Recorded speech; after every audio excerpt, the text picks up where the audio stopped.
Hello friends, welcome back to my channel SRK drama explain. Friends, ये video मैं लोगों के एंटरटेनमेंट के लिए बनाती हूँ, so please watch full, share, subscribe and like this video. Friends, आज मैं जिस ड्रामे की एक्सप्लेनेशन करने जा रही हूँ उसका नाम है प्लेफुल किस, जो कि एक कोरियन ड्रामा है।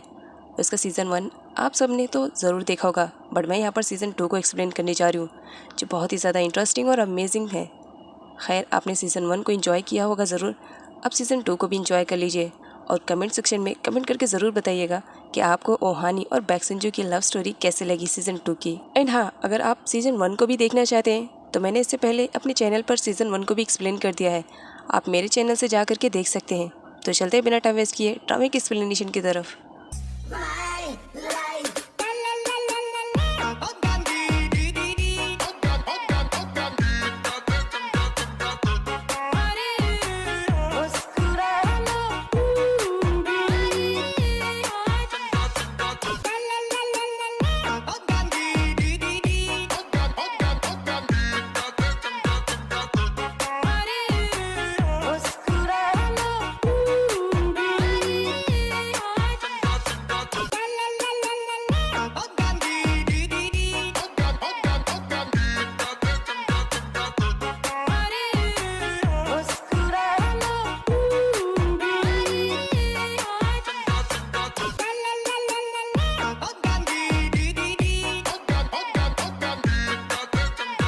ड्रामे की स्टार्टिंग ओहानी और बैकसुंजू की पिक से होती है, जो कि उनके लाइफ के क्यूट्स मोमेंट को शो कर रहे होते हैं जब उनकी शादी हो रही थी। एक्चुअल में अब ओहानी और बैकसुंजू एक दूसरे के हस्बैंड वाइफ है। खैर, यहाँ पर दिखाया जाता है ओहानी सो रही होती है, तब उसकी आँख खुलती है और उसके बाजू में बैकसुंजू सोया रहता है। वो देख करके बहुत ही ज़्यादा खुश हो जाती है कि फाइनली मुझे मेरा बैकसुंजू मिल गया है। यहाँ पर वो उठकर जाने लगती है और बैकसुंजू उठ जाता है। तब वो कहती है मुझे जाने दो, क्योंकि बैकसुंजू उसे रोक लेता है। ओहानी कहती है सारे लोग तो विजिटिंग पे गए हुए हैं बाहर, तो यहाँ पर कोई नहीं है, इसी वजह से मुझे तुम्हारे लिए ब्रेकफास्ट बनाना है, तो मुझे उठना पड़ेगा। तब बैकसुंजू कहता है ओहानी 5 मिनट और दो ना, मुझे 5 मिनट और सोना है। तब ओहानी कहती है सिर्फ ओनली ऑन 5 मिनट्स, उसके बाद मैं चली जाऊँगी। बैकसुंजू कहता है ओके, पहले 5 मिनट्स तो मेरे साथ थोड़ा रेस्ट करो, बिकॉज आज संडे है। तब ओहानी कहती है सिर्फ 5 मिनट्स, उसके बाद मैं अपने प्यारे हस्बैंड के लिए ब्रेकफास्ट बनाने जाऊंगी। खैर, यहाँ पर इन दोनों सो रहे होते हैं, तभी अलार्म बजता है। एक्चुअली ये सब ओहानी का ड्रीम रहता है, जो कि सोने में वो देख रही थी। अलार्म बजने की वजह से अब बैकसुंजू की नींद टूट जाती है। वो उठकर बैठता है और अलार्म बंद करते हुए कहता है ये लड़की भी ना हमेशा अलार्म लगा कर रख लेती है, लेकिन कभी सही टाइम पर उठती नहीं है, इसके बदले मुझे उठना पड़ता है। तब वो ओहानी से कहता है ओहानी उठ जाओ, तुम्हारा लगाया हुआ अलार्म बज चुका है।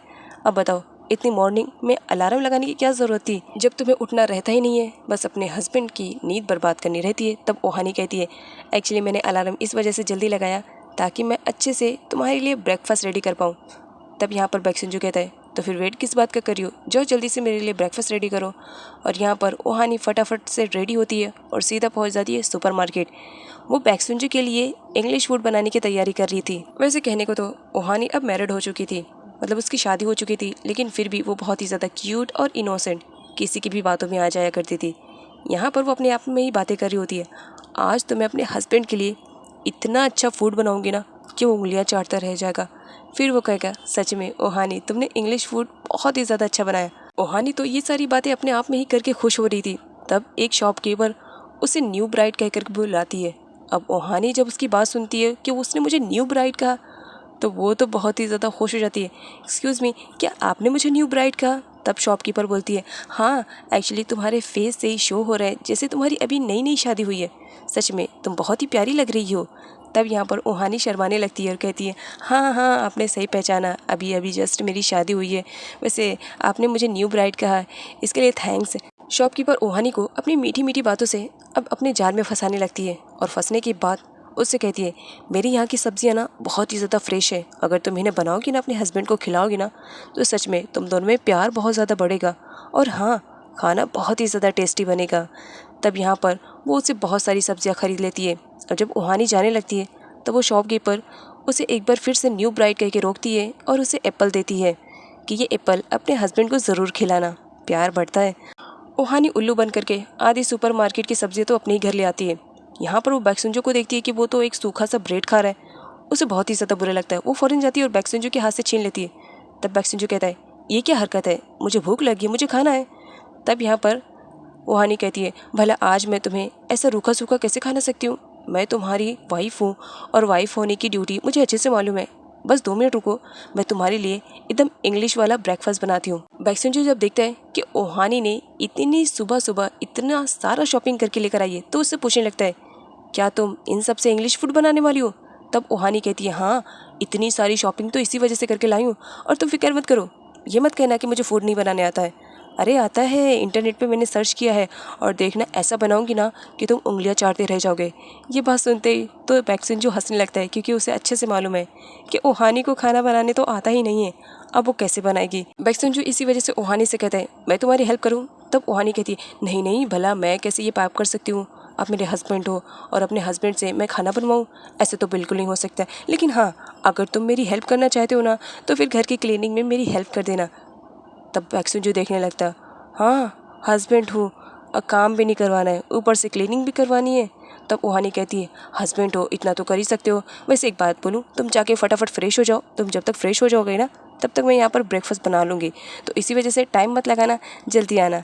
अभी हमें ब्रेकफास्ट भी करना है और प्लस अभी काम भी तो करना है ना, घर पे कोई नहीं है ना, तो आधे काम मैं करूँगी, आधे काम तुम्हें करना है।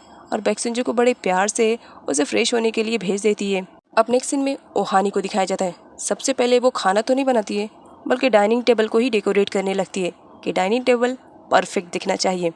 नेक्स्ट उसके बाद वो करती है, फटाफट से वो इंग्लिश फूड इंटरनेट पे सर्च करती है, ताकि वो बैक्सुंजो के लिए अच्छा सा अच्छा फूड प्रिपेयर कर सके। कुछ टाइम तक तो इंटरनेट में ही फंसी रहती है। उसके बाद जब उसे समझ में आता है कि वो बैक्सुंजो के लिए क्या बनाए, तो बिना टाइम वेस्ट किए फटाफट ओहानी जाती है किचन में और बैक्सुंजो के लिए इंग्लिश फूड की तैयारी करने लगती है। खैर यहाँ पर जहाँ ओहानी तैयारी कर रही है, तो बैक साइड में दिखाया जाता है बैक्सुंजो भी अपने काम को कर रहा होता है। लाइक वो रूम की क्लीनिंग करता है और उसके बाद बेडशीट वगैरह को सही से करता है। उसके बाद बैक्सुंजो जाता है वॉशिंग मशीन में कपड़े धोने के लिए, लेकिन उससे पहले वो चेक कर लेता है, तो देख करके शॉक रहता है कि ओहानी ने तो उसका पॉकेट चेक ही नहीं किया था, उसका वॉलेट की पैसे सब के सब वो धुलने में डाल दी थी। सही टाइम पर बैक्सुंजो आ जाता है कि सब कुछ बच जाता है। यहाँ पर दिखाया जाता है अच्छे हस्बैंड की सारी क्वालिटीज़ बैक्सुंजो के अंदर रहती है, वहीं अपोजिट में ओहानी को दिखाया जाता है।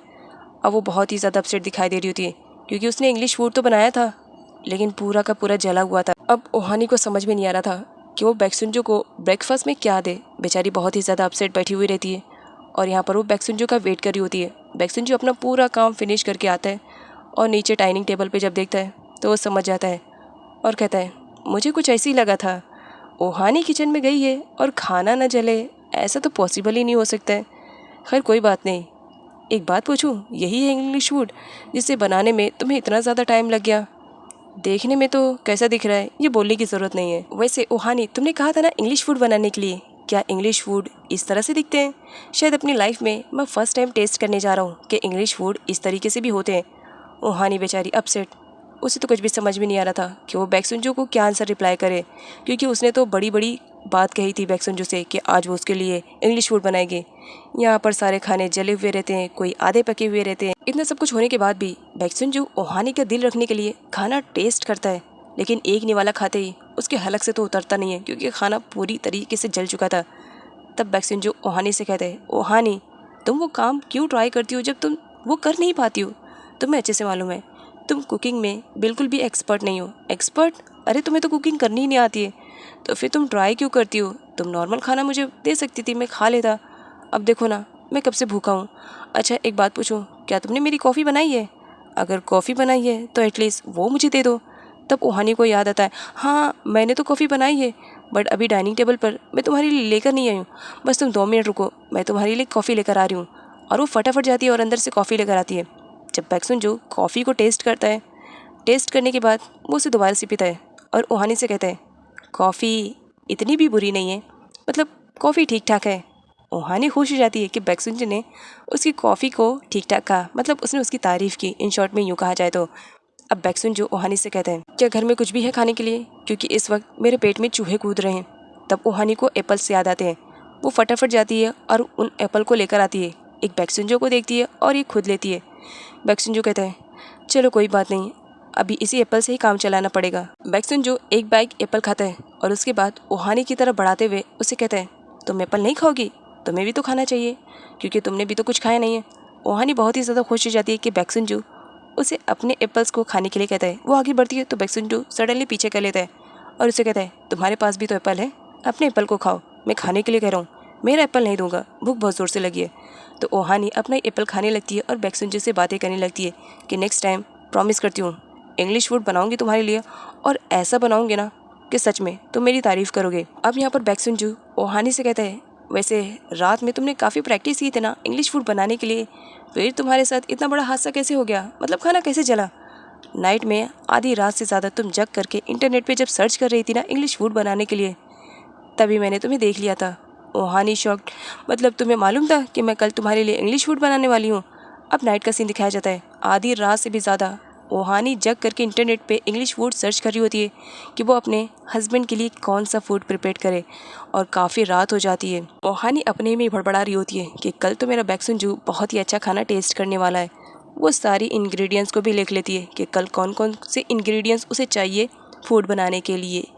यहाँ पर वो अपने आप में ही हंस रही होती है कि कल कितना अच्छा लगेगा ना जब मैं अपने हाथों से बैक्सुनजू को खाना सर्व करूँगी। ओहानी को तो कुछ भी आइडिया नहीं था कि वो जिसके लिए इतनी सारी प्लानिंग कर रही है, बैक्सुनजू तो उसे देख रहा है। बैक्सुनजू ओहानी की सारी एक्टिविटीज़ को देख करके स्माइल कर रहा था और अपने ऊपर ब्लैंकेट को ओढ़ लिया था ताकि ओहानी को ऐसा लगे कि बैक्सुनजू सो रहा है। अब बैक्सुनजू उसे कहता है, वैसे एक बात बोलूँ, भले ही तुमने खाना जला दिया है लेकिन मेरे लिए ये बड़ी बात है कि तुमने मेरे लिए कुछ ट्राई तो किया। खैर मूड ऑफ करने की ज़रूरत नहीं है, क्या हम दोनों मूवी देखने के लिए चल सकते हैं?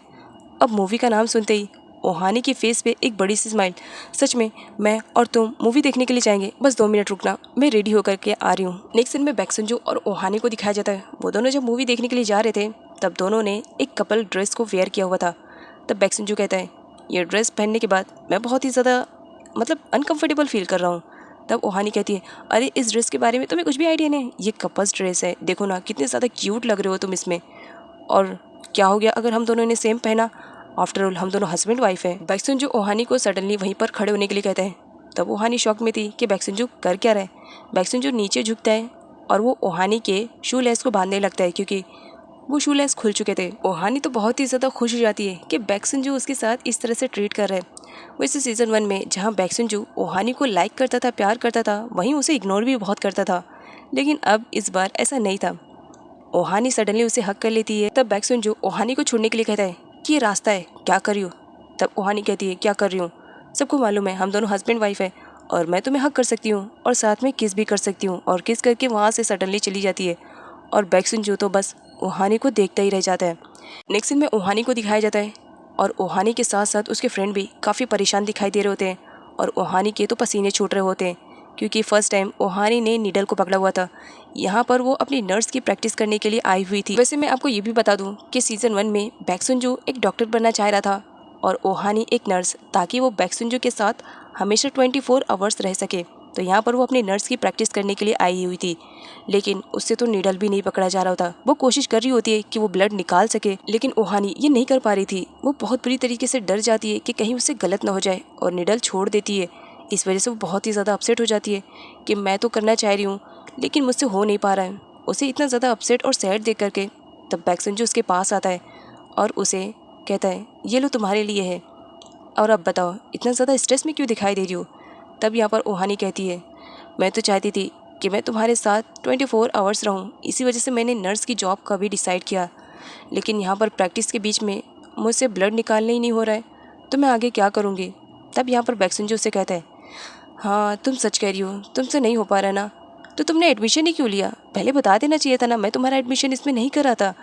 अब तुम इस तरह से डरती रहोगी तो बताओ तुम नर्स कैसे बनोगी? वैसे यहाँ पर बैक्सुनजू ओहानी से ऐसी बातें इस वजह से कर रहा था ताकि वो उसे समझा सके कि वो ये सब कर सकती है। तब बैक्सुनजू ओहानी से कहता है, सच कह रहा हूँ तुम नहीं कर पाओगी ये सब। तब ओहानी बैक्सुनजू से कहती है, बैक्सुनजू तुम तो मेरे हस्बैंड हो, तुम मुझे इस तरह से बात मत करो।